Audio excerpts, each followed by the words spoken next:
का आधा हिस्सा बर्फ से ढका है और आधा हिस्सा आग में जल रहा है। ऐसे वक्त में डोनाल्ड ट्रंप वहां के 47वें राष्ट्रपति बने हैं। उनके सामने बहुत सारी चुनौतियां हैं। एक, उन्होंने वादा किया था कि वो जब आएंगे तो जंग बंदी कर देंगे, तो ये तो उनका एक वादा पूरा हो गया। और इजराइल और गाजा में जो जंग चल रही थी वो वक्ती तौर पर बंद हो गई है। कब तक चलेगी जंग बंदी, ये अभी देखना पड़ेगा। लेकिन इस वक्त तो कई सारे चैलेंजेस हैं अमेरिका के सामने, और उनसे कैसे वो मुकाबला करेंगे ये बड़ा सवाल होगा। पहला मसला ये है कि उन्होंने ये कहा कि जो बाहर के लोग अमेरिका में रह रहे हैं उनको अमेरिका से बाहर निकाला जाएगा, अमेरिका फर्स्ट। इसमें मैं आपको ये बता दूं कि अमेरिका में तकरीबन 90% ऐसे लोग हैं जो मुख्तलिफ छोटे छोटे कामों में वहां के लगे हैं। वहां की पूरी अर्थव्यवस्था उन पर डिपेंड करती है। होटल में काम करने वाले लोग वही हैं, मजदूरी का काम करने वाले और बहुत सारे खेती का काम करने वाले। तो अगर बाहर के लोगों को वहां से निकालने का प्रोग्राम बना, जैसे कि उन्होंने पहले अपने दौर में भी ये शुरुआत की थी, तो वहां की अर्थव्यवस्था चरमरा जाएगी। दूसरी तरफ डॉलर की जो वैल्यू घट रही है, डॉलर के मुकाबले लोग अपने अपने देशों की करेंसी में जो कारोबार करने की बात कर रहे हैं, उसकी वजह से डॉलर सिकुड़ रहा है। इंटरनेशनल करेंसी के तौर पे उसको चैलेंज है। वो एक बड़ा मसला खड़ा हो सकता है डोनाल्ड ट्रंप के सामने। तीसरी चीज, जो वहाँ की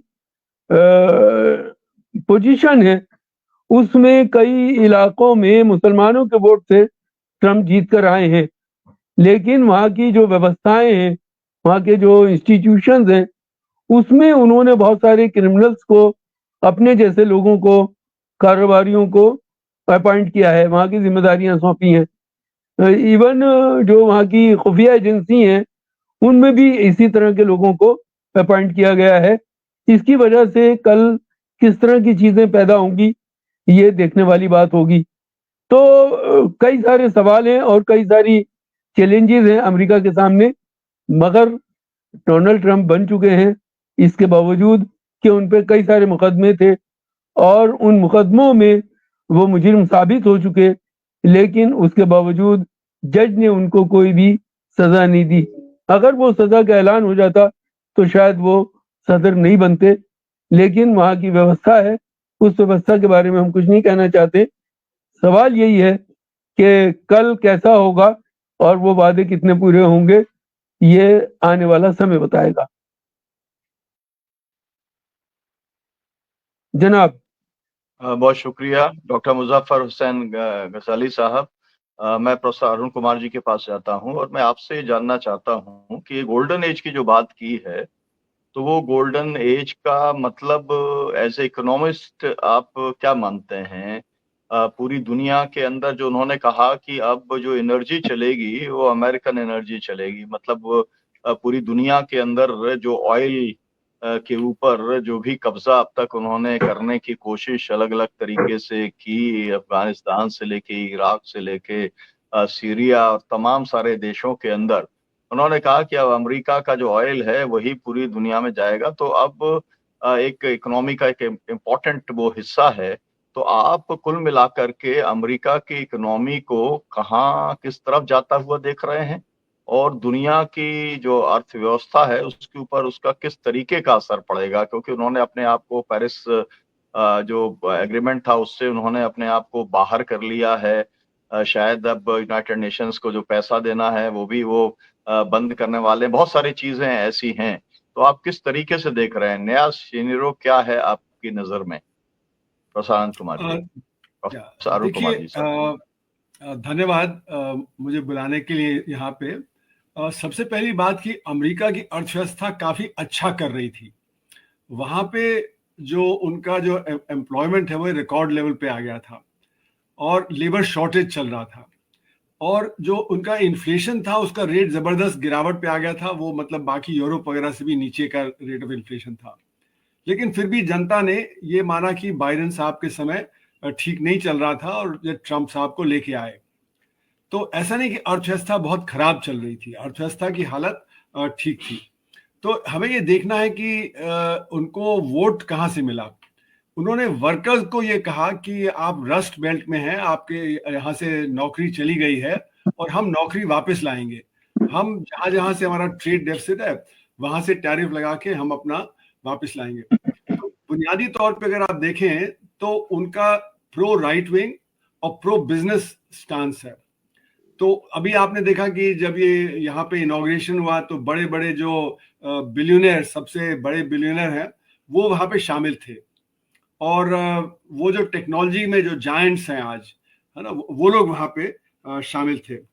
तो एक तरह से ये माना जा रहा था कि जब तक उन्होंने प्रेसिडेंटशिप नहीं एस्यूम की 20 जनवरी को, तब तक जो वो पहले कह रहे थे कि वो ट्रांजैक्शनल होते हैं, हो सकता है वो उससे प्रेशर डाल के कुछ कंसेशन लेने के लिए ये बातें कह रहे हैं। लेकिन अब जो उन्होंने साइन कर दिया है, जो एग्जीक्यूटिव ऑर्डर वगैरह साइन कर दिया है, तो उससे क्लियर हो गया कि वो क्या नीतियां अपना रहे हैं। और वो जो नीतियां अपना रहे हैं वो प्रो बिजनेस और प्रो राइट विंग नीतियां ही अपना रहे हैं। और इसीलिए अगर आप देखें तो सबसे पहले वो जो उन्होंने वहां पे जो लेबर है उसको कहा कि बाहर से लेबर आ जाता है, या फिर जो आपका जो लेबर वो मतलब बाहर चला जाता है मैन्युफैक्चरिंग। तो उन्होंने बात की कि हम कनाडा और मेक्सिको पे टैरिफ लगा देंगे, फिर ब्रिक्स के देशों पे टैरिफ लगा देंगे, फिर जो देश डी डॉलराइजेशन करना चाहते हैं उनके ऊपर टैरिफ लगा देंगे 100%, है ना। क्योंकि डॉलराइजेशन से अमेरिका को बहुत फायदा होता है। जब सब लोग दुनिया में डॉलर होल्ड करते हैं तो इसका मतलब कि इंटरेस्ट फ्री लोन मिल जाता है। तो एक अमेरिका ही एक देश है जो जितना उत्पादन कर रहा है उससे कहीं ज्यादा वो कंजम्पशन कर लेता है, इसलिए वहां की प्रॉस्पेरिटी बढ़ जाती है।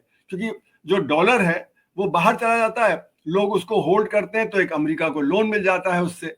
तो इसलिए जो डी डॉलराइजेशन वो नहीं चाहते कि हो, तो उन्होंने थ्रेटन किया है ब्रिक्स नेशन को कि अगर आप डी डॉलराइजेशन की बात करेंगे, आप किसी और करेंसी में ट्रेड करने लगेंगे, तो हम आपके ऊपर दबाव डालेंगे। तो कुल मिला के दो तरह के जो इन्फ्लुएंसेस हैं, एक तो है ग्लोबल और दूसरा है कि भारत पे उसका क्या असर पड़ने वाला है। और जो ग्लोबल है उसका भी असर भारत के ऊपर पड़ेगा, ये मेरा मानना है।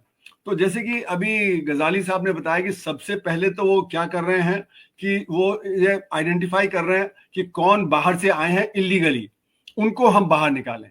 जो लीगली आए हैं वो एक अलग कैटेगरी है, जो इलीगली आए हैं जिनकी संख्या काफी ज्यादा है। अब ये समझिए कि जब आज लेबर शॉर्टेज है, उस स्थिति में आप इनको बाहर करेंगे तो लेबर शॉर्टेज कितनी बढ़ जाएगी। तो एक तरफ तो ये बात हो रही है कि हम उत्पादन बढ़ाएंगे, अब उसके लिए आप कह रहे हैं कि हम जब मैन्युफैक्चरिंग को वापस लाएंगे, और लेबर शॉर्टेज है और जो आपके पास एक्स्ट्रा लेबर है उसको आप कह रहे हैं कि हम बाहर कर देंगे।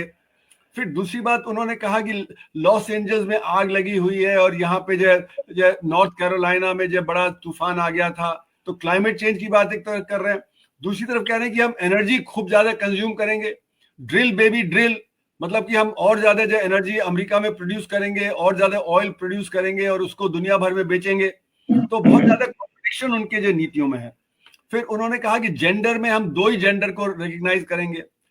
तो जो मतलब जो एक प्रोग्रेसिव लेजिस्लेशन के चलते हुए जहां पे आपने देखा कि तरह तरह के जो लिबरल आइडियाज आए, उसको वो रिवर्स कर रहे हैं, क्योंकि राइट विंग वही चाहता है कि जो एक बहुत ही कट्टरवादी उस तरह के विचार चाहते हैं।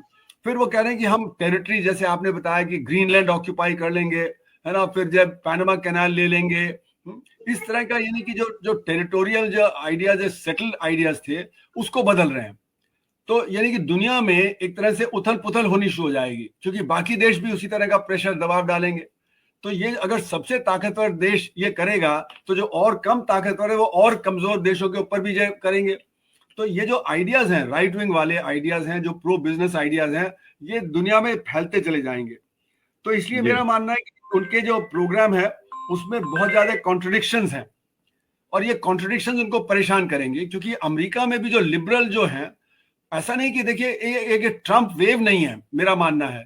क्योंकि अगर आप डेटा देखें तो 2020 के कंपैरिजन में 5 मिलियन एडिशनल वोटर्स तैयार हो गए थे, लेकिन ट्रम्प साहब का वोट सिर्फ 1 मिलियन बढ़ा 2020 के कंपैरिजन में। और उनकी जीत इसलिए हुई क्योंकि जो कमला हैरिस थी, उनको बाइडेन के कंपैरिजन में 9 मिलियन कम वोट मिले। तो लोग निकल के कमला हैरिस को वोट करने नहीं आए, क्योंकि बहुत सारे जो यंग लोग थे वो पैलेस्टाइन के युद्ध से परेशान थे। तो इसलिए मैं इसको ये नहीं कहता हूं कि ये प्रो ट्रम्प वेव है। अभी भी अमेरिका में बहुत बड़ा तबका है जो ट्रम्प के खिलाफ है, और मुझे लगता है कि ज्यादा बड़ा तबका है जो खिलाफ है। लेकिन ट्रम्प साहब को फायदा ये मिला कि वो जो मतलब सेनेट में भी जीत गए, कांग्रेस में भी जीत गए, और जो उनका सुप्रीम कोर्ट है वहां पे भी उन्होंने ऑलरेडी पैक कर रखा था राइट विंग जो जजेस थे। तो ये उनको फायदा है। लेकिन जनता में रेजिस्टेंस है, जनता में रेजिस्टेंस रहेगी, खासकर जेंडर के इशू पे, खास करके जो वहां पे लिबरल जो था उसके। और जो आपने सही कहा कि जो जिन लोगों ने वहां पे जो उनके जो सेनेट वगैरह पे हमला किया था 6 जनवरी 2021 में, उनको जो रिलीफ दिया गया है, उनको जो छोड़ दिया गया है, उसका भी ऑपोजिशन होगा कि हमारे डेमोक्रेटिक जो प्रिंसिपल्स हैं उसके खिलाफ जा रहे हैं। तो ये जो सारी की सारी चीजें हैं, ये मेरा मानना है कि बहुत सारे कॉन्ट्रडिक्शंस हैं, और इसलिए जो वो कह रहे हैं उसको इंप्लीमेंट करने में उनको मुश्किल आएगी। और इसीलिए जो माइग्रेंट्स के इशू पे आपने देखा कि अभी 15 जो राज्य हैं वहां के, उन्होंने फाइल कर दिया, सिविल राइट्स उनके जो यूनियंस हैं उन्होंने फाइल कर दिया केस कोर्ट में कि आप ये नहीं कर सकते हैं कि जो चाइल्ड बॉर्न इन अमेरिका उसको आप ये वहां से नहीं निकाल सकते हैं। तो मेरा मानना है कि जो ये कहा जा रहा है कि जो डोज गवर्नमेंट को रिड्यूस करने के लिए इलॉन मस्क और रामास्वामी के अंडर जो एक डिपार्टमेंट बनाया है जिससे कि गवर्नमेंट का साइज कम कर देंगे। अब एक तरफ आप गवर्नमेंट का साइज कम करेंगे और दूसरी तरफ जो आप जो और बेटर सर्विसेज देंगे, एक तरफ आप टैरिफ लगाएंगे, उससे इन्फ्लेशन होगा, और फिर आप वर्कर्स को कह रहे हैं कि हम तो आपके बेनिफिट के लिए कर रहे हैं। तो ये सारी चीजें बहुत ज्यादा मुश्किल होंगी उनके लिए इम्प्लीमेंट करना। तो इसलिए जो अभी आप ये देखेंगे कि अभी जैसे आपने कहा कि सॉवरेनिटी, कि वो कहते हैं यहाँ पे सॉवरेनिटी नहीं थी, अब हम रिगेन करेंगे। सॉवरेनिटी किस प्रकार की नहीं थी? आपको जो करना था आप कर ही रहे थे। तो अभी मेरा मानना है कि डी ग्लोबलाइजेशन की तरफ दुनिया जाएगी। जो कदम अमेरिका उठाएगा तो एक डी ग्लोबलाइजेशन की तरफ कदम है ये, क्योंकि सारी जो बाकी देश हैं वो भी टैरिफ लगाएंगे, वो टैरिफ भी नहीं लगाएंगे, वो और भी जो मतलब रेस्ट्रिक्टिव ट्रेड करेंगे। और दो ब्लॉक बनने के जो मुझे आसार नजर आ रहे हैं यूक्रेन वॉर के समय से, एक तरफ होगा चीन, रूस, ईरान, नॉर्थ कोरिया, ये सारे देश होंगे, दूसरी तरफ होगा वेस्टर्न वर्ल्ड। और वेस्टर्न वर्ल्ड में भी डिवीजन हो गया, क्योंकि यूरोप भी नहीं जा रहा ट्रंप साहब के साथ। मैक्रो ने जो स्टेटमेंट दिया, बाकी और जो डेनमार्क के जो हैं उन्होंने स्टेटमेंट दिया कि आप ग्रीनलैंड नहीं कर सकते, जर्मनी में।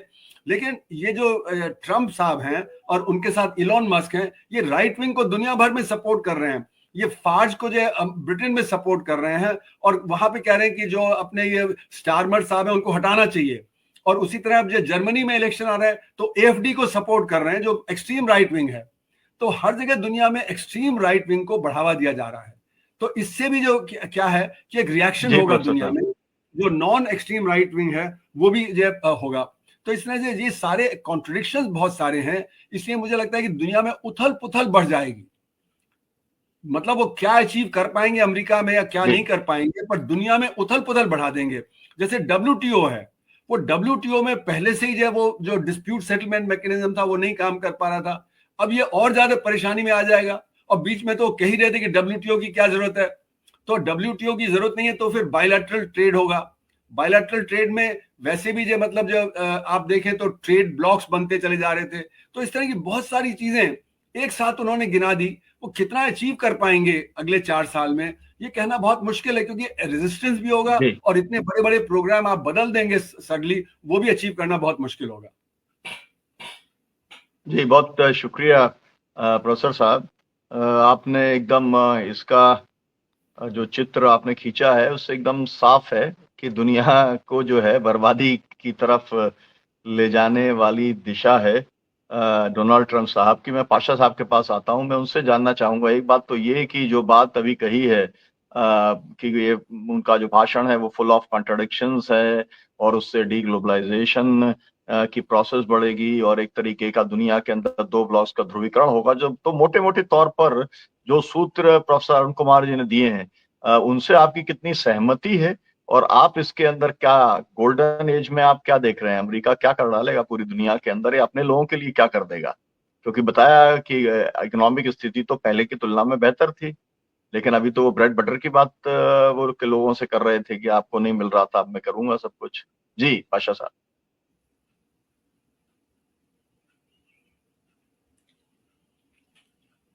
जी आप अनम्यूट कर लीजिए सर, आप म्यूट हैं। धन्यवाद जी धन्यवाद बोलें। मुझे निमंत्रण देने जी का। बोलिए। मैं ब्रॉडली सभी विषयों पे प्रोफेसर अरुण कुमार जो अभी कह रहे थे, मैं उनके राय की सहमति से हूँ, लेकिन 2-3 इशू पे मैं मुख्तसर सा टिप्पणी करना चाहता हूँ। पहले तो इनके जो प्रॉमिसेस है, जो उन्होंने वादे किए हैं जनता को इलेक्शन के दौरान, अब वो जो करने जा रहे हैं, इसमें काफी अंतर होगा। जो वादे किए हैं उनको इम्प्लीमेंट करना अभी एक दिन से ही उनको मुश्किल पता हो गया है। जैसा सिटीजनशिप जो वहाँ आके बच्चे पैदा होते हैं, उनको बर्थ राइट जो होता है उसके ऊपर डेमोक्रेटिक स्टेट्स अपोज कर रहे हैं, कोर्ट को गए हैं। तो ऐसे मामले में इमिग्रेशन पे और दूसरे अन्य मामलों में LGBT वाले और जेंडर इशू के पर सभी पे अब कोर्टों में इतने केसेस लड़ेंगे, इतने तवील अरसे के लिए लगेंगे कि ये आखिर में कुछ नहीं कर पाएंगे की इश्यूज पे। लेकिन मेरा फोकस 2 अहम फॉरेन पॉलिसी मुद्दों पर करना चाहता हूँ। उन्होंने कहा कि अगर ब्रिक्स देश डी डॉलराइजेशन की तरफ बढ़ते हैं और अपनी करेंसी में तिजारत बढ़ाते हैं तो हम 100% टैरिफ डालेंगे। तो ये बहुत खतरनाक थ्रेट है ट्रंप के एडमिनिस्ट्रेशन की तरफ से, क्योंकि चाइना और रूस अपनी करेंसीज में ट्रेड कर रहे हैं, रशिया और ईरान अपनी करेंसी, ईरान और रशिया और भारत भी कई देशों से एग्रीमेंट कर चुका है।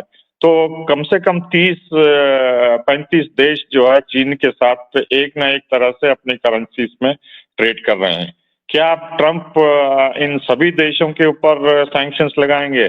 क्या सैंक्शंस उनकी फॉरेन पॉलिसी का आर्किटेक्ट होगा, जैसा रशिया को उन्होंने सैंक्शंस डाल के ये ग्लोबल साउथ में अमेरिका हलचल मचा दी है।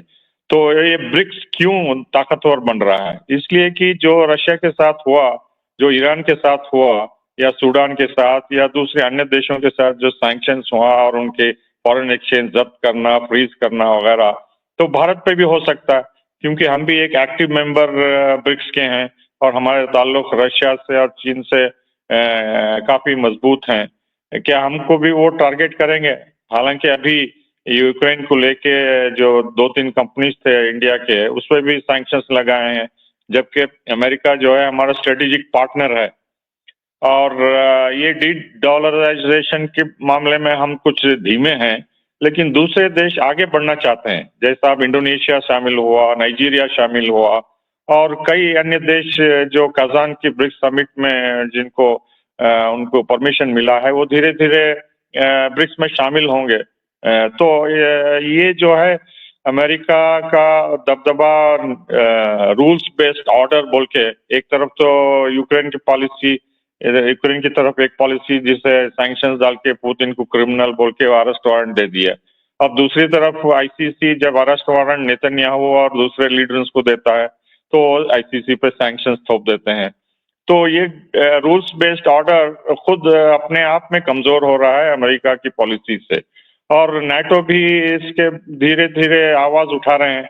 जैसा अब वहाँ तेल और गैस की कीमतें इतनी बढ़ गई हैं, 5% से भी ज्यादा, 5 टाइम्स इंक्रीज हो गया। तो वहाँ की जनता बहुत ही परेशान है यूरोप की, कि हमें इतने सस्ते में गैस और पेट्रोल और डीजल मिलता था और रशिया के सैंक्शंस के बाद हमें इतने कठिनाइयां उठाना पड़ रहा है। तो ये अमेरिकन पॉलिसी जो है अपने आप को आइसोलेट कर रही है। और दूसरी बात, अब जो नए डिमांड्स पुतिन के साथ यूक्रेन के मामले को जो उठा रहे हैं, इससे पुतिन और चाइना के बीच में उनकी दोस्ती और बढ़ेगी। मान लीजिए यूक्रेन का मसला किसी भी तरह ट्रंप हल करते हैं, पीस कीपिंग फोर्स 20 या 25 हजार भी डिप्लॉय करके, अगर वहां सॉल्व होता है टेम्पोरली, तो जो पे बैक होता है रशिया से चीन को, अगर चीन के ऊपर फोकस बढ़ता है, ताइवान का इशू लेके, इंडो पैसिफिक इशू लेके, टैरिफ्स लेके, दूसरे अन्य मामले लेके अमेरिका का चीन के ऊपर प्रेशर पड़ता है, तो जाहिर है पुतिन और रशिया चीन का सपोर्ट करेंगे। तो इन दोनों का गठबंधन जो है किसी भी तरह कमजोर होने की मुझे आसार नहीं आते। तो इससे अमेरिका की पेचीदगी और आगे चल के बढ़ेगी, ना कि घटेगी। और उसके होते हुए ब्रिक्स भी ऑर्गेनाइजेशन के ज्यादा मेंबर्स डाल के और उनका एजेंडा जो भी है, ब्रिक्स करेंसी है, डेवलपमेंट बैंक है, पॉलिटिकल सॉलिडारिटी है वगैरह सब, तो ये बढ़ेगी। ये ग्लोबल साउथ में इतनी हलचल है अमेरिका के खिलाफ इन मामलों को लेके, तो धीरे धीरे वो अमेरिका का जो आइसोलेशन बढ़ता जाएगा। और ट्रंप की जो नीतियां हैं, चाहे टैरिफ हो या एक्सपेंशनिस्ट पॉलिसी, कनाडा को धमका के, मेक्सिको को धमका के, डेनमार्क को धमका के या पनामा को धमका के, ये एक्सपेंशनिस्ट इंपीरियलिस्ट एम्बिशंस जो है खुले आम आ रहे हैं।